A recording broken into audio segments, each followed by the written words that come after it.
Perkenalkan, nama saya Dinda Kestana Yanti, NIM A51021065. Perkenalkan, nama saya Faza Safira Dini, NIM A5102101666. Perkenalkan, nama saya Sikap Desna Putri, NIM A5102101068. Perkenalkan, nama saya Nevelda Frisjiar Ahmad, NIM A5102101669. Nah, di sini saya akan menjelaskan apa sih itu sistem syaraf pada manusia. Yang pertama, kita mulai pada definisi sistem syaraf.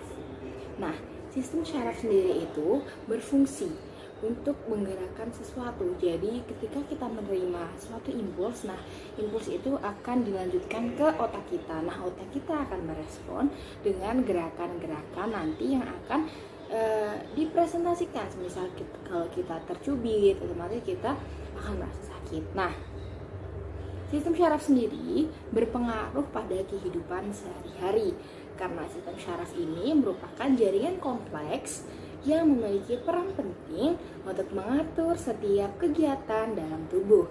Nah, bayangkan ya, jika terjadi gangguan pasokan darah ke dalam otak.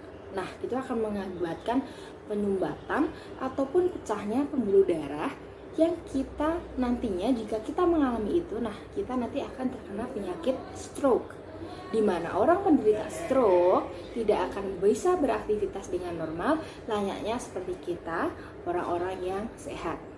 Nah, sistem saraf ini merupakan sistem koordinasi berupa penghantaran impuls ke saraf dan kesusunan saraf pusat. Nah, pemprosesan impuls saraf dan pemberi rangsangan. Nah, sistem saraf ini mengatur gerakan sadar dan tak sadar. Nah, sebuah sel saraf ini terdiri atas badan sel, cabang sel saraf atau dendrit, dan serabut panjang atau akson. Nah, di sini guys, nanti di sini ada gambarnya bagaimana gambar dari badan saraf itu ya. Nah guys, sekarang kita masuk ke susunan sistem syaraf. Nah, jadi sistem syaraf itu terbagi menjadi dua, yaitu ada sistem saraf pusat dan sistem saraf tepi. Sistem saraf pusat sendiri itu terbagi menjadi otak dan sumsum tulang belakang. Nah, sistem saraf pusat atau dalam singkatannya itu dikenal dengan SSP atau Central Nervous System dalam bahasa Inggris, merupakan saraf yang terdiri dari otak dan sumsum tulang belakang atau medula spinalis yang merupakan pusat integrasi dan kontrol seluruh aktivitas tubuh. Nah, sistem syaraf pusat ini mempunyai tugas penting, yaitu mengolah informasi dari dunia luar yang terlihat oleh mata dan dari dalam tubuh maupun yang diterima dari reseptor internal dan menghasilkan respons seperti gerak yang akan melindungi dan memelihara tubuh. Bagian fungsional pada susunan saraf pusat ini adalah neuron akson yang merupakan penghubung dan transmisi elektrik antar neuron. Secara umum, aktivitas sistem syaraf pusat itu diprosesnya di otak besar. Sekarang kita mulai bahas dari otak. Nah, otak itu merupakan pengatur ya dari segala kegiatan manusia yang terletak di dalam rongga tengkorak kita. Nah, bagian-bagian utama otak itu terdiri dari 3 bagian, yaitu ada otak besar, cerebrum, otak kecil, cerebellum, dan batang otak. Nah, otak ini dilindungi oleh selaput otak. Selaput otak ini berfungsi untuk mengolah atau menganalisis informasi sensoris, mengirim sinyal untuk gerakan otot, atau dalam kegiatan berpikir, mengingat, atau berkreasi. Nah, di dalam otak ini guys, itu pengendali tubuh ini tuh secara sadar. Nah, otak besar ini terdiri dari 2 belahan, yaitu ada belahan kanan dan belahan kiri. Dan tiap belahan itu terdiri atas 4 lobus, yaitu ada lobus frontal, lobus parietal, lobus temporal, dan occipital. Sedangkan otak kecil itu dibagi menjadi 2 bagian, yaitu ada mesencephalon dan mielencephalon, di mana mesencephalon sendiri ini akan menjadi batang otak dan cerebellum atau otak kecil, sedangkan mielencephalon akan menjadi medula oblongata. Nah, batang otak itu terdiri dari hipokampus, hipotalamus, dan amigdala. Di sini amigdalanya tuh bagian otak tengah ya, bukan amigdala yang penyanyi indie itu ya. Arachnoid di sekitar otak dan medula spinalis itu terdapat cairan yang dinamai cerebrospinalis yang menyerupai plasma darah dan cairan interstisial yang dihasilkan oleh plexus choroid dan sekresi oleh sel-sel epidemal. Nah, fungsi cairan ini itu sebagai media pertukaran nutrien dan zat buangan antara daerah otak serta medula spinalis. Sekarang kita masuk ke medula spinalis atau sumsum tulang belakang. Nah, sumsum tulang belakang ini terletak memanjang di dalam rongga tulang belakang kita, mulai dari ruas-ruas leher sampai tulang pinggang yang kedua. Nah, sumsum tulang belakang ini berfungsi sebagai pengantar informasi antara otak dan saraf spinal. Di dalam sumsum tulang belakang sendiri terdapat saraf sensorik, saraf motorik, dan saraf penghubung yang fungsinya sebagai penghantar impuls dari otak ke otak serta sebagai pusat pengatur gerak refleks. Nah, nanti di sini ada gambarnya bagaimana susunan sumsum tulang belakang itu dan tempat-tempatnya, serta ada saraf spinal dan bagian-bagian yang ada di sumsum tulang belakang.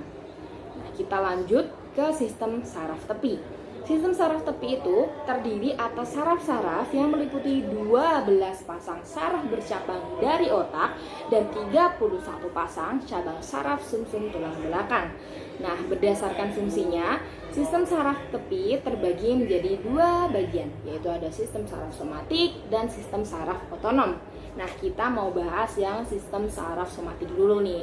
Nah, sistem saraf somatik ini terdiri dari 12 pasang saraf kranial dan 31 pasang saraf spinal. Nah, proses pada saraf somatik ini murni, pure, dipengaruhi oleh kesadaran ya guys. Nah, sistem saraf somatik sendiri tadi sudah saya bilang itu ada saraf kranial dan spinal. Nah, sekarang kita bahas yang kranial dulu. Nah, 2 pasang saraf kranial ini muncul dari berbagai bagian batang otak. Di beberapa dari saraf tersebut hanya tersusun dari saraf sensorik, tetapi sebagian besar juga ada yang tersusun dari serabut sensorik dan serabut motorik. Nah, nanti ini ada gambarnya. Ini sudah dijelaskan kompleks banget di sini bagian-bagian otak dan saraf-sarafnya serta mempengaruhi apa aja ini, termasuk mempengaruhi pupil mata. Itu nanti dibahas nanti di agak akhir di bagian bab hubungan sistem syaraf dan indera, panca indera. Nah, sekarang saraf spinal. Saraf spinal ini terdiri dari 31 pasang saraf spinal yang merupakan saraf gabungan sensorik dan motorik yang berfungsi membawa informasi ke korda melalui neuron eferen dan meninggalkan melalui eferen juga, guys. Nah, nanti di sini ada gambarnya yang lebih jelas lagi bagaimana sih susunan saraf itu, bagaimana sih susunan 31 pasang saraf spinal itu. Selanjutnya ada sistem saraf otonom. Sistem saraf otonom mengatur jaringan dan organ tubuh yang tidak disadari. Jaringan dan organ tubuh yang diatur oleh sistem saraf otonom adalah pembuluh darah dan jantung. Sistem ini terdiri atas sistem saraf simpatik dan sistem saraf parasimpatik. Selanjutnya ada sel-sel pada sistem saraf. Sistem saraf pada manusia terdiri dari 2 komponen, yaitu sel saraf dan sel glial. Yang pertama ada sel saraf atau neuron. Neuron berfungsi untuk proses transfer informasi pada sistem saraf. Sel saraf berfungsi untuk menghantarkan impuls. Setiap satu neuron terdiri dari 3 bagian utama, yaitu badan sel, dendrit, dan akson. Badan sel berfungsi untuk mengendalikan metabolisme keseluruhan dari neuron, serta bertanggung jawab untuk memproduksi energi dan biosintesis molekul organik. Dendrit adalah serabut sel saraf pendek dan bercabang-cabang, serta merupakan perluasan dari badan sel. Dendrit berfungsi untuk menerima dan menghantarkan rangsangan ke badan sel, sedangkan akson berfungsi untuk mempercepat jalannya rangsangan. Selanjutnya ada sel glial. Sel glial adalah sel penunjang tambahan yang berfungsi sebagai jaringan ikat, mengisolasi neuron, menyediakan kerangka yang mendukung jaringan, membantu memelihara lingkungan interseluler, dan bertindak sebagai fagosit. Macam-macam sel glial yaitu astroglia yang berfungsi sebagai sel pemberi makan, oligodendrolia yang berfungsi menghasilkan mielin dalam susunan saraf pusat, mikroglia yang berfungsi dalam menghilangkan sel-sel otak yang mati, dan sel epidimal yang berfungsi dalam produksi cairan cerebrospinal. Yang selanjutnya ada neuron pada sistem saraf tepi. Neuron pada sistem saraf tepi disebut ganglia. Akson juga bergabung menjadi satu dan membentuk sistem saraf tepi. Seluruh neuron dan akson diselubungi oleh sel glial yang berperan terdiri dari sel satelit dan sel Schwann. Selanjutnya ada hubungan antara sistem saraf dengan alat indera. Jenis sistem koordinasi pada manusia lainnya adalah alat indera. Sistem ini terdiri dari indera penglihatan, indera pendengaran, dan indera perasa. Masing-masing indera ini memiliki fungsi yang berbeda-beda. Di dalam organ indera terdapat ujung saraf yang sangat peka terhadap rangsangan yang disebut reseptor. Alat indera ini merupakan bagian dari sistem koordinasi pada manusia yang berfungsi untuk menerima setiap rangsangan dari luar. Reseptor kemudian meneruskan informasi tersebut ke otak. Alat indera yang pertama adalah mata. Mata sebagai indera penglihatan. Bagian-bagian mata dibedakan menjadi lapisan bagian luar, tengah, dan lapisan bagian dalam. Lapisan mata paling luar berfungsi sebagai pelindung bola mata. Sklera bersifat keras dan berwarna putih pada bola mata. Lapisan mata bagian tengah banyak mengandung pembuluh darah serta pigmen. Bagian ini ditemukan iris, pupil, dan lensa. Iris mengendalikan berkas cahaya yang masuk dan memberikan warna. Iris melindungi retina yang pada bagian tengahnya terdapat lubang kecil berwarna hitam yang dinamakan pupil. Pupil berfungsi mengatur banyak atau sedikitnya cahaya yang masuk ke mata. Lensa berfungsi untuk memfokuskan berkas cahaya agar bayangan jatuh tepat pada retina. Pada kondisi terang atau saat melihat benda yang dekat, pupil mata akan mengecil. Hal ini karena terjadi peregangan otot-otot di sekeliling iris. Dengan mengecilnya pupil ini akan mengurangi jumlah berkas cahaya yang masuk ke mata.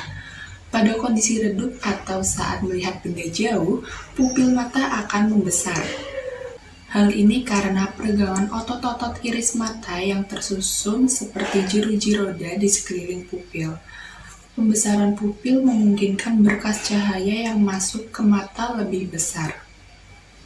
Di lapisan paling dalam terdapat retina. Retina mengandung jutaan sel-sel peka cahaya. Rangsangan cahaya tersebut akan diteruskan ke pusat penglihatan di otak. Berkas cahaya masuk ke mata melalui kornea, lensa mata, dan vitreous humorus sebelum akhirnya mencapai retina. Alat indera selanjutnya ada lidah. Lidah merupakan indera pengecap yang ditemukan lebih dari 10.000 saraf pengecap yang terletak pada tonjolan pengecap atau disebut papila pada bagian permukaannya. Papila mengirimkan sinyal ke otak untuk diterjemahkan. Lidah peka terhadap rangsangan zat kimia yang larut dalam air. 4 rasa yang diterima oleh lidah adalah manis, yaitu bagian ujung lidah, asin bagian samping lidah, pahit bagian belakang lidah. Papila ada yang berbentuk pipih dan cendawan. Pengecap rasa terletak pada sisi-sisi papila yang berbentuk cendawan. Lidah memiliki banyak sel reseptor. Rambut-rambut halus memuat dari tiap sel.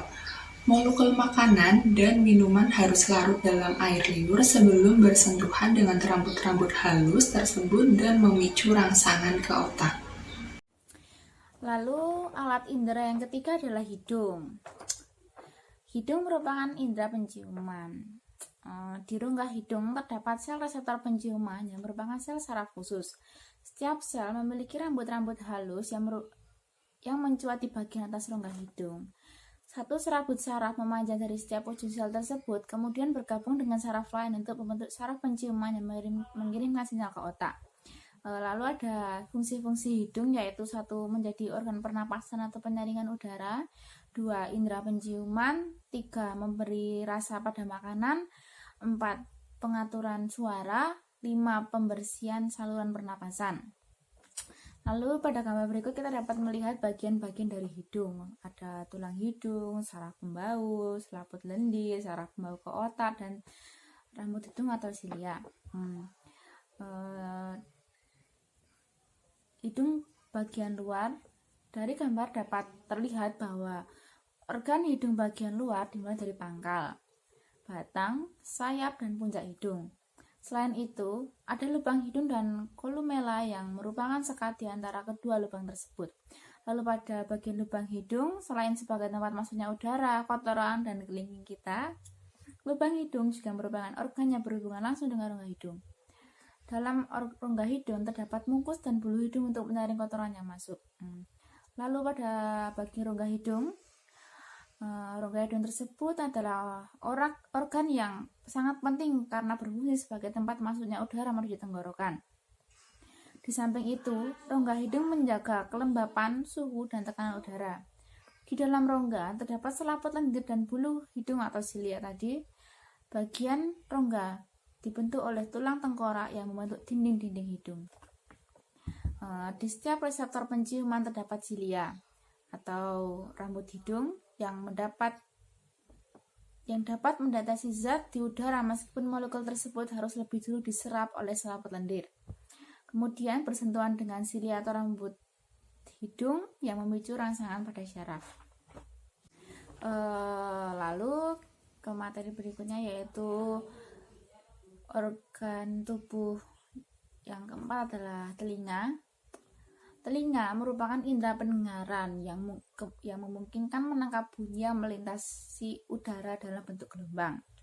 Di dalam telinga terdapat sel saraf pendengaran yang peka terhadap getaran. Sel-sel saraf ditemukan pada koklea yang terletak di bagian telinga bagian dalam koklea bisa disebut sebagai rumah siput.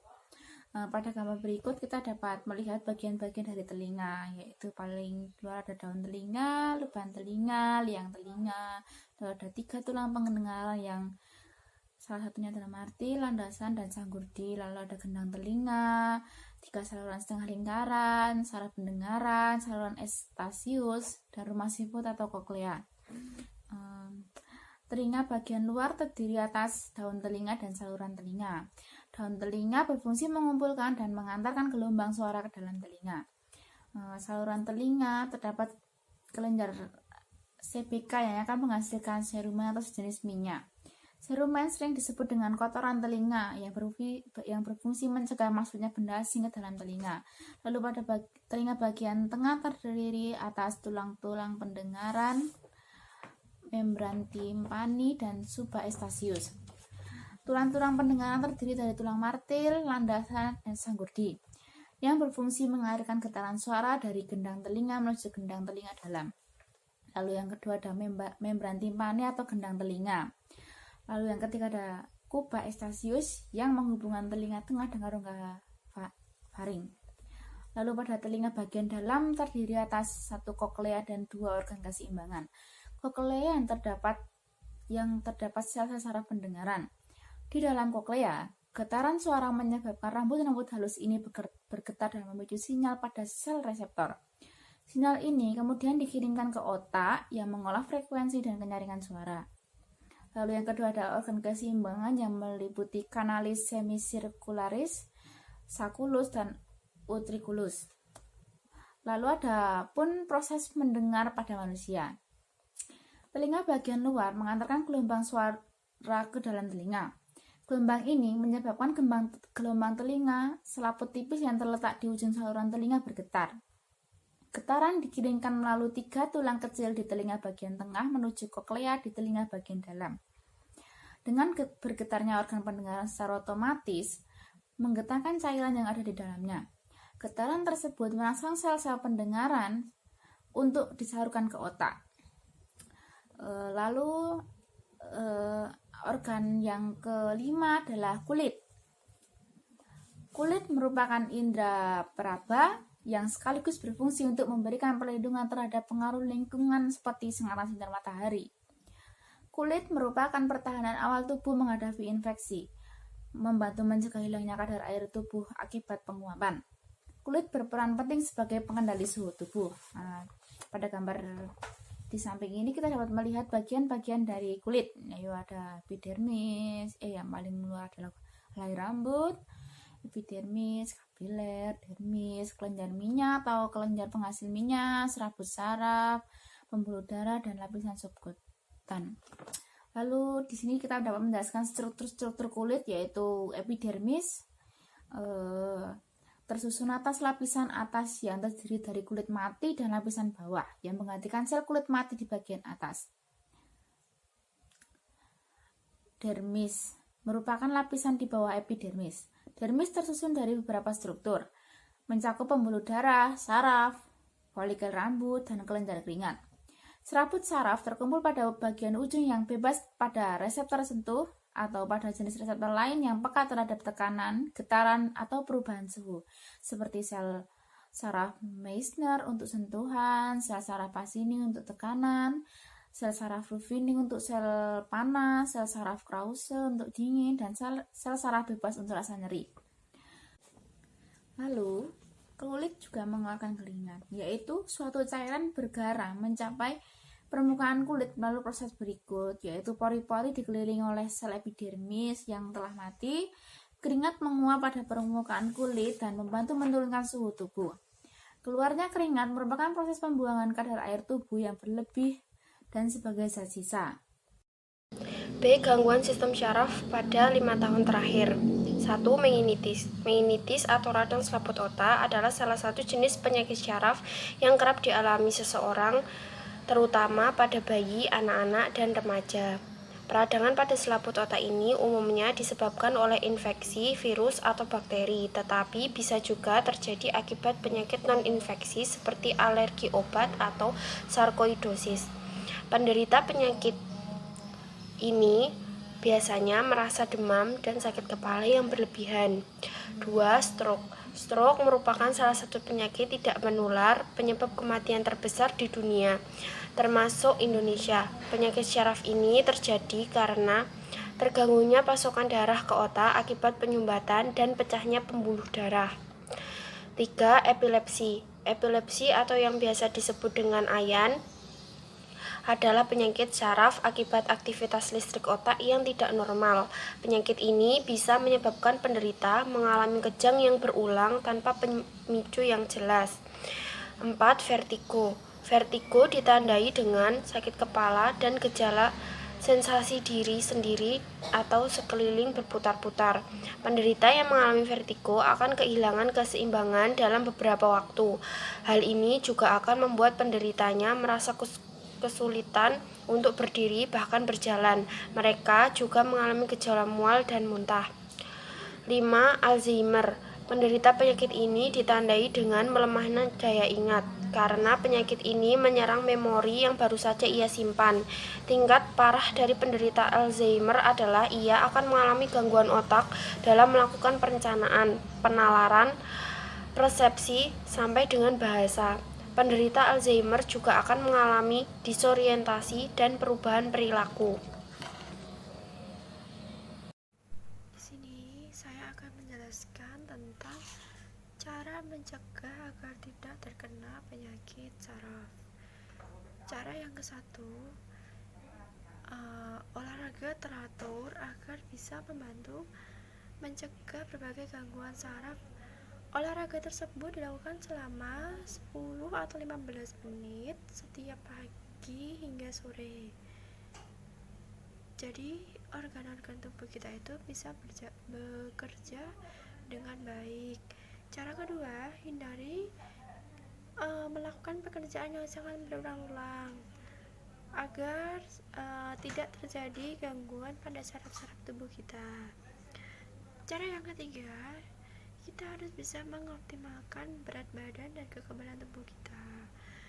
Cara keempat, pastikan kita mengkonsumsi asupan vitamin B agar tubuh kita bisa terjaga dan bisa